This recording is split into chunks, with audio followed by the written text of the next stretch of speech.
Τέλος στα σχολεία. Τώρα καλοκαίρι αράζω σε μια παραλία. Έχει γύρω γκόμενες που πρέπει να τις ρίξω. 3 μήνες είναι μόνο, οπότε πρέπει να Και για εκείνη την κυρία που μου βάλε στα αρχαία για βαθμό 1-13. Σας έχω ένα δώρο, πάρ' αυτό και άλλα 3. Γιατί τώρα τελείωσα και πάω στην παραλία. Τώρα κόλλω δάχτυλο σ' όσους μη πάνε αν κάνω. Τώρα κόλλω δάχτυλο σ' όσους μη πάνε αν κάνω. Ήρθαινε το καλοκαίρι, τώρα διακοπές σε μέρη που κανείς δεν ξέρει. Το ξυπνητήρι κλείνει, θα ξυπνάω το μεσημέρι. Γιατί αν δεν το κατάλαβες ήρθε το καλοκαίρι.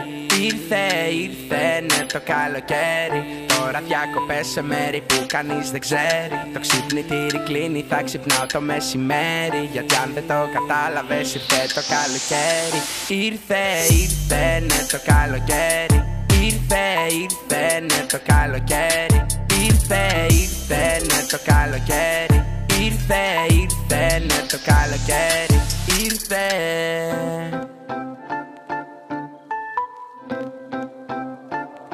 Όλοι τα χέρια σας ψηλά, να περάσουμε καλά. Τα καλύτερα παιδιά έχουν ψυχολογικά. Προσπαθούν όλοι να με ρίξουν, όμως δεν θα τα καταφέρουν. Απ' τη ζήλια τους θα πεθάνουν, τελικά από μόνοι τους χάνουν.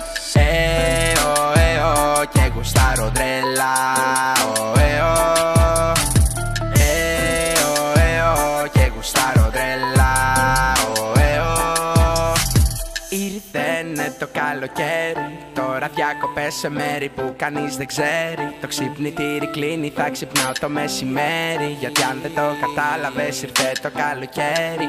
Ήρθαινε το καλοκαίρι, τώρα διακοπές σε μέρη που κανείς δεν ξέρει. Το ξυπνητήρι κλείνει, θα ξυπνάω το μεσημέρι. Γιατί αν δεν το κατάλαβες ήρθε το καλοκαίρι. Ήρθαινε το καλοκαίρι. Ήρθαινε το καλοκαίρι. Ήρθαινε το καλοκαίρι. Ήρθαινε το καλοκαίρι. Ήρθε.